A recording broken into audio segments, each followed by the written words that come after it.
बिस्मिल्लाहिर्रहमानिर्रहीम। Dear students, अस्सलाम वालेकुम।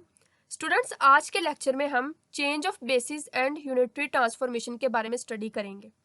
फॉर एग्जांपल, हम कैट लेते हैं या ब्रास लेते हैं किसी बेस के अंदर जो कि discrete, complete and orthonormal basis होता है। उसको हम बाद में किसी और बेसिस में भी एक्सप्रेस कर सकते हैं और हम यूनिटरी ट्रांसफॉर्मेशन अप्लाई करते हुए भी बेसिस को चेंज कर सकते हैं। तो जैसे कि हम जानते हैं कि हम डिस्क्रीट, कंप्लीट, ऑर्थोनॉर्मल बेसिस लेते हैं कैट्स या ब्रास को रिप्रेजेंट करने के लिए। तो एक बेस से दूसरी बेस के अंदर ट्रांसफॉर्मेशन किस तरह से होता है या यूनिटरी ट्रांसफॉर्मेशन किस तरह से होता है, वो आज के लेक्चर में हम डिस्कस करेंगे। तो स्टूडेंट्स, जैसे आप जानते हैं, कॉस्मोलॉजी के अंदर आपने यूक्लिडियन स्पेस के बारे में स्टडी किया होगा। यूक्लिडियन स्पेस में आपके पास जो वेक्टर्स होते हैं, आप उनको रिप्रेजेंट कर सकते हैं with the help of coordinate systems या with the help of different basis. यानी कि यूक्लिडियन स्पेस के अंदर जो वेक्टर कंसीडर किए जाते हैं, फॉर एग्जांपल मैं एक वेक्टर ए लेती हूँ जो कि यूक्लिडियन स्पेस के अंदर लाई करता है, तो उसको हम विद द हेल्प ऑफ उसके कंपोनेंट्स को कोऑर्डिनेट सिस्टम के थ्रू या डिफरेंट बेसिस के थ्रू रिप्रेजेंट कर सकते हैं। एक बेस से दूसरी बेस के अंदर एक्सप्रेस करना या ट्रांसफॉर्म करना या उसको रिप्रेजेंट करना एक बेस से दूसरी बेस के अंदर, वो कहलाता है चेंज ऑफ बेसिस। किसी भी वेक्टर को, उसके कोऑर्डिनेट को, उसके कंपोनेंट को एक बेस से दूसरी बेस के अंदर शिफ्ट कर देना या एक्सप्रेस करने का जो प्रोसेस है वो आपके पास कहलाता है चेंज ऑफ बेसिस। इसके अलावा जो है आप उन कंपोनेंट्स को, उस वेक्टर के कंपोनेंट को जब एक बेसिस के सेट से या सिस्टम से दूसरे बेसिस के सिस्टम या सेट में उनको एक्सप्रेस करते हैं, उसको कहते हैं ट्रांसफॉर्मेशन ऑफ मैट्रिक्स। और वो जो ट्रांसफॉर्मेशन ऑफ मैट्रिक्स होगा वो यहाँ पे हम यूनिटरी ट्रांसफॉर्मेशन कंसिडर करेंगे या यूनिटरी हम मैट्रिक्स के थ्रू उसको एक्सप्रेस करेंगे। सिमिलरली स्टूडेंट्स, हम स्टेट वेक्टर्स और डिफरेंट टाइप्स ऑफ ऑपरेटर जो कि हम क्वांटम मैकेनिक्स के अंदर यूज़ करते हैं, स्टेट वेक्टर्स लाइक साई, काई, एक्साई, फाई, जो भी आप स्टेट वेक्टर लेते हैं, और similarly operator like Hamiltonian operator, like जो है आप कोई मैट्रिक्स ऑपरेटर या आप एनर्जी ऑपरेटर या आप मोमेंटम ऑपरेटर, जो भी आप लेते हैं, जब उसको आप अप्लाई करते हैं किसी सिस्टम के अंदर तो उसको भी आप यूज़ करते हैं बेसिस के थ्रू, यानी कि आप बेसिस के अंदर उसको एक्सप्रेस करते हैं। तो इस तरह से आप डिफरेंट टाइप ऑफ ऑपरेटर्स को या different type of state vectors को भी एक बेस से दूसरी बेस में ट्रांसफॉर्म कर सकते हैं या उसको रिप्रेजेंट कर सकते हैं। तो इसके लिए हम क्या करेंगे स्टूडेंट्स, हम पहले कंसीडर करेंगे एक ओल्ड बेसिस या एक जनरल बेसिस और उसको फिर हम ट्रांसफॉर्म करेंगे किसी और बेस के अंदर। अब फॉर एग्जांपल, मैं जो बेस लेती हूँ, मैं कहती हूँ उसके जो कैट, ब्रास या ऑपरेटर्स हैं वो एक ओल्ड बेस या सिंपल बेस फाई एन से बिलोंग कर रहे हैं। और मैंने ये भी बताया था डिस्क्रीट, कंप्लीट, ऑर्थोनॉर्मल बेसिस को आप कैसे रिप्रेजेंट करते हैं। आप कर्ली ब्रैकेट यूज करते हैं जैसे कि यहाँ पे आपको नजर आ रहा है, और उसके अंदर आप एक जनरल कैट लेते हैं जिसको आप जो है इस तरह से लिख सकते हैं। आप इसको साई एन, फाई एन किसी से भी लिख सकते हैं। एन जो है वो उसकी सब्सक्रिप्ट या उसकी बेसिस को रिप्रेजेंट करता है। सिमिलरली जो है आप इसको जब ट्रांसफॉर्म करेंगे, ये आपके पास एक ऐसी बेसिस है जो कि डिस्क्रीट, कंप्लीट, ऑर्थोनॉर्मल बेसिस है और कैट से बिलोंग करती है, यानी इसके अंदर जो आपके पास स्टेट वेक्टर्स होंगे वो तमाम कैट्स होंगे। और सिमिलरली इसी तरह से आप एक और ले सकते हैं डिस्क्रीट, कंप्लीट, ऑर्थोनॉर्मल बेसिस, और उसको आप ब्रास से रिप्रेजेंट कर सकते हैं। कैट और ब्रा को कैसे रिप्रेजेंट करते हैं वो मैं प्रीवियस लेक्चर्स में बता चुकी हूँ। तो स्टूडेंट्स, जब हम इसको ट्रांसफॉर्म करेंगे, हम इसको किसी दूसरी बेसिस के अंदर शिफ्ट करेंगे, तो उसके लिए जो वो मैंने अज्यूम किया है, वो मैंने कहा है कि फॉर एग्जांपल हम जो है वो बेस डैश में ले लेते हैं, यानी कि सिमिलरली हम कर्ली ब्रैकेट और कैट का एक स्टेट वेक्टर और डैश के साथ, यानी कि वो बेस डैश के साथ बिलोंग कर रहा है या स्पेस डैश में बिलोंग कर रहा है, जो कि हमारे पास न्यू बेसिस होगा। और जो ओल्ड बेसिस है उसको हम जो है वो सिंपल यानी डैश के बगैर रिप्रेजेंट कर रहे हैं। तो इस चीज़ को हम जो है वो अभी रिप्रेजेंट करेंगे या ट्रांसफॉर्म करेंगे, यानी ओल्ड बेसिस से फाई एन से हम फाई एन डैश की बेसिस में शिफ्ट करेंगे अपने जो है स्टेट वेक्टर्स को। तो स्टूडेंट्स, मैंने जो है अज्यूम कर लिया एक ओल्ड बेसिस जो कि आपको यहाँ पे नज़र आ रहा है, और सिमिलरली एक न्यू बेसिस। यहाँ पे फाई एन जो है वो ओल्ड बेसिस है और फाई एन डैश जो है वो है जिसमें हमने ट्रांसफॉर्म करना है। तो ये मैंने ये दो डिस्क्रीट, कंप्लीट, ऑर्थोनॉर्मल बेसिस ले ली हैं। अब हम क्या करेंगे, हम एक्सप्रेस करेंगे कैट को जो कि इस बेस ओल्ड से बिलोंग कर रहे हैं, इनको न्यू कैट यानी दूसरी बेस जो कि हमारे पास न्यू बेसिस होगी उसके अंदर हम इसको रिप्रेजेंट करेंगे। तो कैसे रिप्रेजेंट करेंगे, सबसे पहले हम इक्वेशन लिखेंगे, जो कि इक्वेशन आपको किस तरह से लिखेंगे, हम एक कैट लेते हैं यानी कि इसी बेस से जो बिलोंग कर रहा है फाई एन, और ये इक्वल टू होगा फाई एन ही के, क्योंकि एक स्टेट हमने वेक्टर लिया जिसको कहा कैट। अगर मैं इस कैट को मल्टीप्लाई करवा देती हूँ वन के साथ, मतलब जहाँ कुछ नहीं होता वहां पे वन होता है, वन के साथ मल्टीप्लाई करवा दिया। अब वन को हम इक्वल टू आई ऑपरेटर लिख सकते हैं, where I is a unit operator, और as we know that unit operator has one value, तो इसलिए हम इसको जो है इक्वल टू आई ऑपरेटर लिख सकते हैं। इसलिए मैंने यहाँ पे वन की जगह पे आई ऑपरेटर लिख दिया। नेक्स्ट स्टूडेंट, हम आई ऑपरेटर की वैल्यू पुट करेंगे। आई ऑपरेटर की वैल्यू भी मैं प्रीवियस लेक्चर्स में बता चुकी हूँ। I is a unit operator, also it is a completeness property. जो आई हमारे पास होता है इसको हम वन भी पुट कर सकते हैं, और वन की जगह पे इसकी जो है वैल्यू जब हम पुट करेंगे तो वो यहाँ पे आपको नजर आ रही है, जो कि मैंने ब्लू कलर में यहाँ पे रिप्रेजेंट की हुई है। वन को मैंने पहले आई पुट किया है, और उस आई की जगह पे फिर वो मैंने उसको कंप्लीटनेस प्रॉपर्टी के थ्रू रिप्रेजेंट करने का ट्राई किया है, जो कि आपको यहाँ पे ब्लू कलर में नजर आ रहा है। जब मैं इस आई की वैल्यू को पुट कर दूंगी तो आप देखें कि आपके पास नेक्स्ट क्या आता है। ये देखें, इधर मैंने आई की वैल्यू को पुट कर दिया, जो कि मैंने रेड कलर में उसको रिप्रेजेंट किया हुआ है। लेफ्ट हैंड साइड को वैसे ही रखा, जो यहाँ पे आई था उसकी जगह पे उसकी वैल्यू पुट कर दी। अब आई की वैल्यू कैसे पुट करनी है स्टूडेंट्स, जो आपने पहले स्टेट वेक्टर लिया होगा, जिस बेसिस का लिया होगा एन, यहाँ पे एन एम के एल एम जो भी हो वो भी बेसिस को रिप्रेजेंट करता है। इसके अलावा जो है डैश या विदाउट डैश भी बेसिस को रिप्रेजेंट करता है। डैश का मतलब कि आप ट्रांसफॉर्म कर रहे हैं, और एन एम का मतलब कि आपने वैसे ही उसके सबस्क्रिप्ट में उसको किसी बेस में रिप्रेजेंट किया।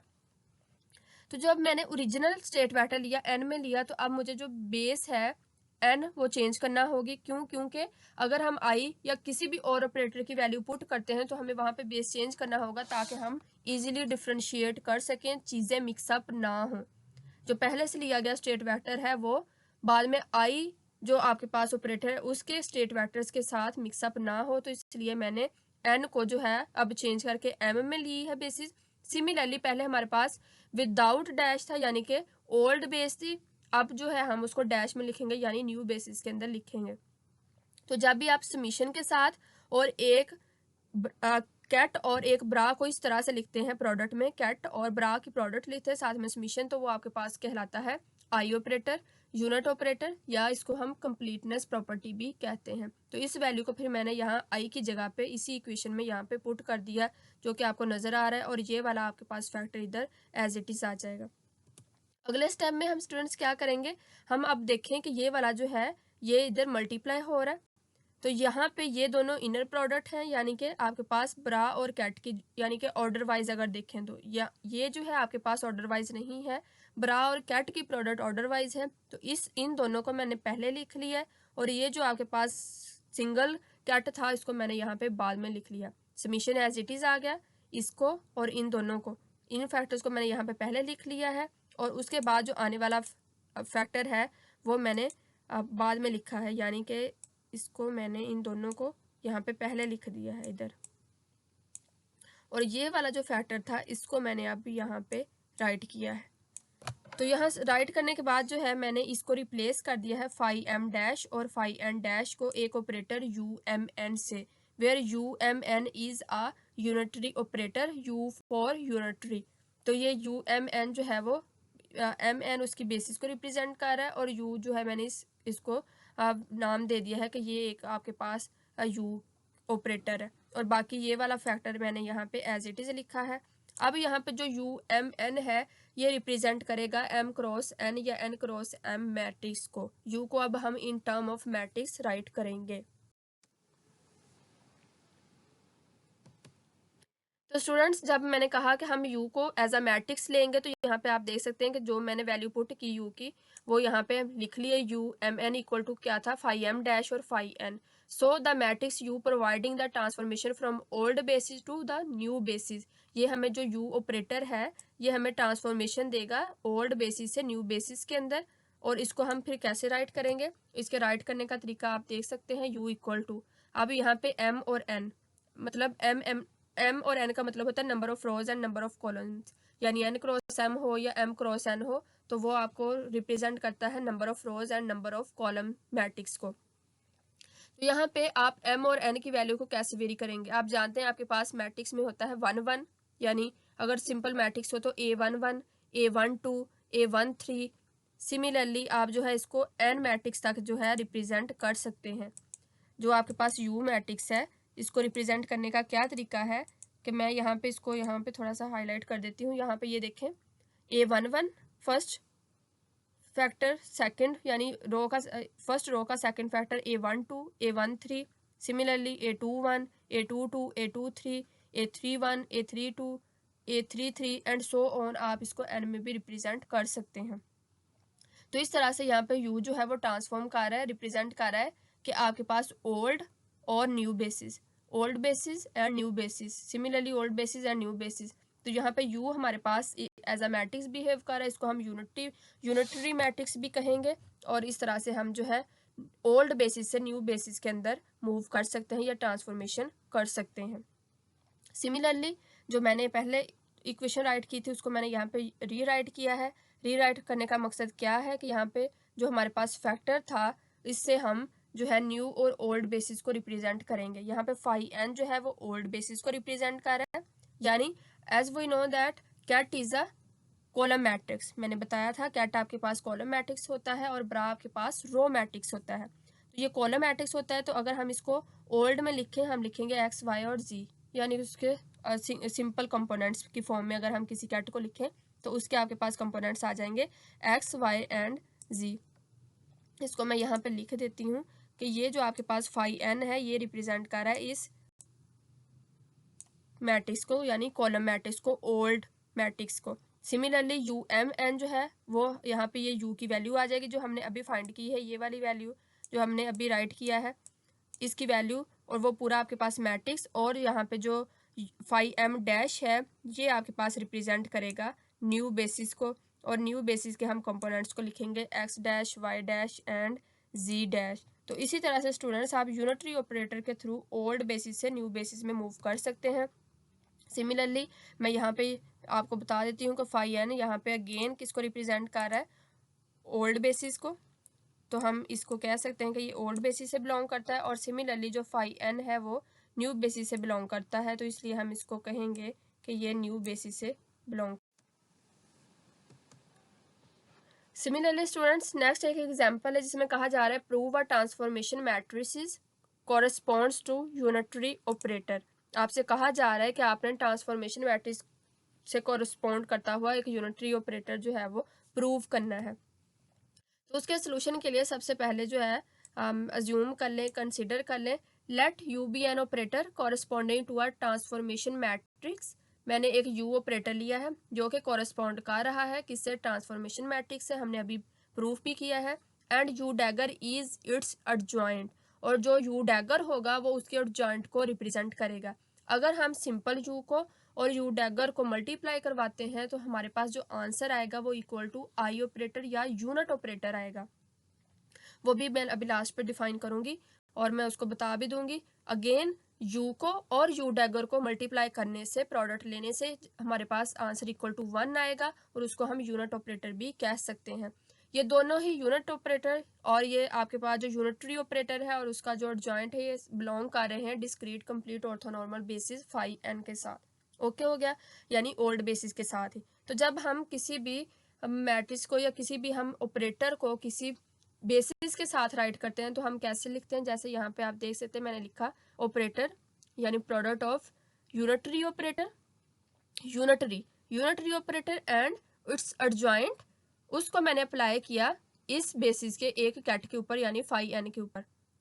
अब अगेन इन दोनों में प्रोडक्ट है तो प्रोडक्ट में मैं उसको यहाँ पे 1 लिख सकती हूँ। यहाँ पे यू एंड यू डैगर के दरमियान मैंने 1 लिखा और 1 को अगेन आई ऑपरेटर से रिप्लेस कर दिया, क्योंकि 1 को हम आई ऑपरेटर से रिप्लेस कर सकते हैं। मैंने प्रीवियस लेक्चर्स में भी बताया था, अभी मैंने पिछली स्लाइड पर भी बताया है कि 1 को हम आई ऑपरेटर से रिप्लेस कर सकते हैं। जब इसको रिप्लेस कर देंगे उसके बाद हम इसको मल्टीप्लाई करवाएंगे इसी इक्वेशन को दोनों साइड्स पर एक फैक्टर ब्रा के साथ, यानी n था तो अब हम m के साथ और ब्रा में उसको हम मल्टीप्लाई करवाएंगे। ब्रा का सिंबल आपके पास ये जो है लेस देन पहले आता है, वो आपके पास जो भी स्टेट वेक्टर वो आता है, और स्लैश। तो इस ब्रा के साथ इस पूरी इक्वेशन को जब मल्टीप्लाई करवाएंगे तो आप देख सकते हैं कि ब्रा का फैक्टर इधर आ गया, बाकी इक्वेशन एज इट इज़ आ गई, इक्वल का साइन एज इट इज़ आ गया, ब्रा का फैक्टर मैंने पहले राइट कर लिया, ये वाले बाकी फैक्टर्स को मैंने अब एज इट इज़ राइट कर लिया। उसके बाद स्टूडेंट्स हम क्या करेंगे, हम यहाँ पे कंप्लीटनेस प्रॉपर्टी यानी जो यूनिट वेक्टर है, जो आई वेक्टर है, हम उसकी आई ऑपरेटर है, सॉरी वेक्टर मैं बार बार बोल रही हूँ, आई ऑपरेटर है या यूनिट ऑपरेटर है या आपके पास कंप्लीटनेस प्रॉपर्टी आई है, उसकी वैल्यू को हम यहाँ पे पुट कर देंगे। अगेन हमें एन और एम पहले से मौजूद हैं इक्वेशन के अंदर, तो अब हम जो भी आई की वैल्यू इंट्रोड्यूस करवाएंगे उसके लिए हम बेसिस को चेंज करेंगे अगेन। और यहाँ पे अब मैं, आप इसको चाहे एल लिख सकते हैं, आप इसको चाहे के लिख सकते हैं, कुछ भी और लिख सकते हैं, बस आपने जो है बेसिस चेंज करने हैं फॉर कंप्लीटनेस प्रॉपर्टी। तो देखें मैंने ये वाला फैक्टर यानी ब्रा फैक्टर एज इट इज़ लिखा, यहाँ से मैंने यू को वैसे ही लिखा, और इस यू के दरमियान यानी यहाँ पे जो राइट हैंड साइड को देखें, लेफ्ट हैंड साइड को छोड़ दें, राइट हैंड साइड को देखें, यहाँ से ये वाला factor as it is, U as it is, उसके बाद आई था, उसकी वैल्यू मैंने पुट की। अगेन स्टूडेंट्स आपने ऑर्डर को चेंज नहीं करना क्वांटम मैकेनिक्स के अंदर, और स्पेशली बेसिस के अंदर, और स्पेशली ट्रेसेस के अंदर, यानी ट्रेस के अंदर जो है ऑर्डर बहुत मैटर करता है। अगर आप जो है ऑपरेटर को आगे पीछे लिख देते हैं तो इस तरह से आपके पास एक्यूरेट रिजल्ट्स नहीं आएंगे। तो ऑर्डर मैटर करता है, इसलिए ऑर्डर को ध्यान में रखिएगा। यहाँ पे जो है मैंने अगेन बताती हूँ, मैंने ब्रा फैक्टर को वैसे ही लिखा, यू को वैसे ही लिखा, और आई की जगह पे जो वैल्यू अज्यूम की वो पुट कर दी। अज्यूम की मतलब जो हम जानते हैं कि ये हमारे पास प्रोडक्ट होता है एक कैट का और एक ब्रा का, इस तरह से, और साथ में समीशन, तो वो वैल्यू मैंने पुट कर दी। फिर यू डैगर को वैसे ही लिखा, और फाई एन वाले फैक्टर को यानी कैट को वैसे ही लिखा। अब हम इसको सिंप्लीफाई कर लेते हैं, हम समीशन को शुरू पे ले जाते हैं, उसके बाद जो है आप देख सकते हैं इन दोनों फैक्टर की प्रोडक्ट है और इन दोनों फैक्टर्स की प्रोडक्ट है, तो इनको करके हम राइट कर लेंगे। तो स्टूडेंट्स जब हमने कंबाइन किया उन दोनों को, मैं समीशन को शुरू पे ले गई हूँ और मैंने इन दोनों को कंबाइन किया, यानी कि यू वाले फैक्टर्स को और यू डैगर वाले फैक्टर्स को। तो कंबाइन करने के बाद मेरे पास ये जो है result left hand side as it is आएगी, और राइट हैंड साइड में मैंने समीशन को वैसे ही लिखा है, और इस वाले फैक्टर को मैंने लिखा यू एम के, यानी एम और के सब्सक्रिप्ट्स में, और सिमिलरली यू डैगर वाले फैक्टर को मैंने लिखा कॉम्प्लेक्स कॉन्जुगेट यानी स्टेरिक में। मैंने आपको बताया था स्टार्टिंग के लेक्चर में कि डैगर का मतलब होता है जब भी आप किसी फैक्टर के ऊपर उसको अप्लाई कर रहे होते हैं तो उसका मतलब है कि आप डुअल ऑपरेशन कर रहे हैं उसके ऊपर, आप उसका कॉम्प्लेक्स कॉन्जुगेट भी ले रहे हैं, आप उसका ट्रांसपोज भी ले रहे हैं। ट्रांसपोज का मतलब होता है number of rose interchanging with number of columns, and dagger का मतलब यानी कॉम्प्लेक्स कॉन्जुगेट का मतलब होता है कि आप साइन को चेंज कर रहे हैं। तो अब जो है यहाँ पे मैंने उस डैगर का जो है कॉम्प्लेक्स कॉन्जुगेट स्टेरिक लिख दिया, इसका मतलब यही है कि हम नंबर ऑफ रोज को कॉलम्स के साथ इंटरचेंज कर रहे हैं। तो आप देखें के पहले था, एन बाद में था, मैंने एन को यहाँ पे पहले लिख लिया, अब के को बाद में लिखा। इसका मतलब ये है कि number of rose number of columns के साथ इंटरचेंज हो गए, और दूसरा जो ऑपरेशन होता है डैगर का कॉम्प्लेक्स कॉन्जुगेट वो मैंने यहाँ पे स्टेरिक ऊपर रिप्रेजेंट कर दिया। होपफुली आपको समझ आ गई होगी कि डैगर का डुअल ऑपरेशन होता है ट्रांसपोज लेना एंड कॉम्प्लेक्स कॉन्जुगेट लेना। कॉम्प्लेक्स कॉन्जुगेट साइन चेंज करता है एयोटा वाली टर्म्स का, और जो ट्रांसपोज होता है वो इंटरचेंज करता है नंबर ऑफ रोज को नंबर ऑफ कॉलम्स के साथ। तो इसको हम इक्वेशन नंबर 1 कह देंगे। सिमिलरली स्टूडेंट्स अब हमने प्रीवियस इक्वेशन में पढ़ा जो हमारे पास यूनिटरी मैट्रिक्स बना था, उसका जो फैक्टर था, जो इक्वेशन थी वो ये थी, यानी यू एम एन जो है उसको मैंने इस तरह से डैश फैक्टर में और जो है ओल्ड और न्यू बेसिस के साथ मैंने उसको राइट किया। इसी की हेल्प से हम जो है इस इक्वेशन को थोड़ा सा वेरिएट कर सकते हैं, इसमें वेरिएशन ला सकते हैं। कैसे? जब हम इक्वेशन नंबर 1 को रीराइट करेंगे with the help of this equation, तो हमारे पास आ जाएगा यू एम के का फैक्टर, ये वाला यू एम के। इसका जब हम लेंगे यू एम के का मैट्रिक्स क्रिएट करेंगे with the help of this equation, तो ये हमारे पास U M phi M dash and phi N की जगह पे यहाँ पे के है, तो इसलिए मैंने यहाँ पे के लिख दिया। सिमिलरली यू एन के स्टेरिक वाली टर्म यानी ये वाली टर्म को हम क्या करेंगे, इसको भी with the help of this equation जब लिखेंगे तो ये वाला फर्स्ट फैक्टर के वाला वैसे ही आ जाएगा, और फाई एन वाला जो है उसमें डैश आएगा। क्योंकि स्टूडेंट्स यहाँ पे अगेन जो है हमने बताया कि आपके पास जो कॉम्प्लेक्स कॉन्जुगेट है वो नंबर ऑफ रोज को नंबर ऑफ कॉलम्स के साथ इंटरचेंज करता है। तो इसलिए के और एन को जब हमने इंटरचेंज किया यहाँ पे, तो ये आप देख सकते हैं फाई के वाला फैक्टर जो है आपके पास वो वैसे हो जाएगा और डैश जो है वो मूव हो जाएगा फाई एन वाले फैक्टर के ऊपर। ठीक है, यानी कॉम्प्लेक्स कॉन्जुगेट जो है वो डैगर जो है वो इंटरचेंज कर देगा नंबर ऑफ रोज को कॉलम्स के साथ। तो कैट ब्रा में कन्वर्ट हो जाता है, अगेन ब्रा कैट में कन्वर्ट हो जाता है with the help of complex conjugate. तो उसके बाद फिर जब हम इस इक्वेशन को यूज़ करेंगे, इन दोनों को, दोनों जो यू एम के और यू स्टेरिक एन के हैं, इनको हम यूज़ करेंगे, तो हम इनको इक्वेशन नंबर 2 का नाम देंगे। आप देख सकते हैं जब मैंने इसको रीराइट किया इस इक्वेशन नंबर 1 को, तो इस वाले फैक्टर को मैंने वैसे ही रखा और अब जो मैंने वैल्यूज़ यहाँ पे क्रिएट की वो दोनों मैंने प्रोडक्ट में लिख ली। आप देख सकते हैं ये वाला समीशन वैसे ही आ जाएगा और यू एम के की वैल्यू ये वाली यहाँ पे आ जाएगी, यू एन के की वैल्यू यहाँ पे आ जाएगी और दोनों को हम प्रोडक्ट कर लेंगे। इस तरह से फिर हम जो है नेक्स्ट स्टूडेंट्स इनको थोड़ा रीअरेंज करेंगे। कैसे? मैंने इस फैक्टर को पहले लिख लिया है और समीशन और ये जो प्रोडक्ट बन रहा था उसको मैंने ब्रैकेट के अंदर राइट किया। इसके राइट करने का रीज़न क्या है? क्योंकि हम इसे अगेन कंप्लीटनेस प्रॉपर्टी या आई ऑपरेटर को क्रिएट करेंगे। समीशन को मैं यहाँ पे लाई हूँ, इसके अलावा मैं इस फैक्टर को और इन दोनों फैक्टर को कंबाइन करके मैंने ब्रैकेट के अंदर राइट किया है। बाकी जो लास्ट वाला आपके पास कैट है वो वैसे ही आ जाएगा और शुरू वाला जो आपके पास ब्रा है वो भी मैंने यहाँ पे वैसे ही राइट किया है यहाँ पे। तो ये आपके पास जो है ये वाली ब्रैकेट वाला जो आपके पास फैक्टर है ये कंप्लीटनेस प्रॉपर्टी बन गई या फिर आई ऑपरेटर बन गया। तो हम इसको आई लिखेंगे और आई इक्वल टू 1 होता है, तो हम जो है उसको फिर 1 लिख देंगे और 1 लिखने के बाद जो आपके पास बाकी आ जाएगा फाई एम फैक्टर और फाई एन डैश फैक्टर वैसे ही आ जाएगा। According to definition we know that which is equal to Kronecker delta function N M. इसको एम एन भी लिख सकते हैं, एन एम भी लिख सकते हैं, दोनों ही सिचुएशन में ये ट्रू होगा और इसको इक्वेशन नंबर 2 कह देंगे। Again students, chronicle delta function की जो आप जानते हैं कंडीशन क्या है, क्रोनिकल डेल्टा फंक्शन में एन अगर इक्वल टू है एम के तो फिर आपके पास जो आंसर होता है वो ऑर्थो नॉर्मल होता है या वो आंसर इक्वल टू 1 होता है। बट इफ एन जो है नॉट इक्वल टू हो एम के, यानी कि जो एन है ये नॉट इक्वल टू हो एम के, तो फिर हमारे पास जो रिजल्ट होता है वो आपके पास ऑर्थोगोनल होता है या फिर वो उसको आप कहते हैं कि ज़ीरो। तो ये आपके पास जो इस तरह की बेसिस हो, चाहे वो डैश में हो चाहे वो विदाउट डैश हो, लेकिन होनी सेम चाहिए। अगर दोनों ही आपके पास फैक्टर डैश में है तो भी करेक्ट आंसर होगा और अगर दोनों ही विदाउट डैश हैं तो भी आंसर करेक्ट होगा। लेकिन अगर एक डैश में है एक विदाउट डैश है तो फिर वो क्रोनिकल डेल्टा फंक्शन के इक्वल नहीं होंगे। तो बट यहाँ पे दोनों जो है डैश में थे तो इसलिए हम इसको लिख सकते हैं Kronecker delta function N M और इसको मैंने इक्वेशन नंबर 2 का नाम दे दिया। क्यों? क्योंकि देखें इक्वेशन नंबर 1 में ये वाली साइड और ये वाली साइड, इन दोनों को देखें, यहाँ से हम जब इनको कंपेयर करेंगे इक्वेशन 1 एंड 2 को तो ये आपके पास आ जाएगा ये वाला factor equal to this factor और which is equal to Kronecker delta function N M. So students, मैंने इक्वेशन को कंपेयर किया है, इक्वेशन नंबर 1 एंड 2 को, उनको मैंने रिकॉल कर लिया। इक्वेशन 1 एंड 2 आपको नजर आ रहे हैं, जब कंपेयर करेंगे तो हमारे पास ये वाला फैक्टर जो है इक्वल आ जाएगा क्रोनिकल डेल्टा फंक्शन वाले फैक्टर के।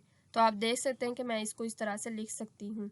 अगेन स्टूडेंट, मैंने स्टार्ट में बताया था कि यू एंड यू डैगर की जो प्रोडक्ट होती है वो इक्वल टू 1 होता है, इसको हम आई ऑपरेटर भी कहते हैं। तो इसको जब हम आई ऑपरेटर कहेंगे तो ये आपके पास फैक्टर जो है सिर्फ इतना ही रह जाएगा क्रोनिकल डेल्टा फंक्शन के अगेन इक्वल, और वो आप जो है उसको फर्दर कर सकते हैं। यू डैगर को हमने 1 पुट किया है यानी आई ऑपरेटर पुट किया है, वो इक्वल टू 1 होता है।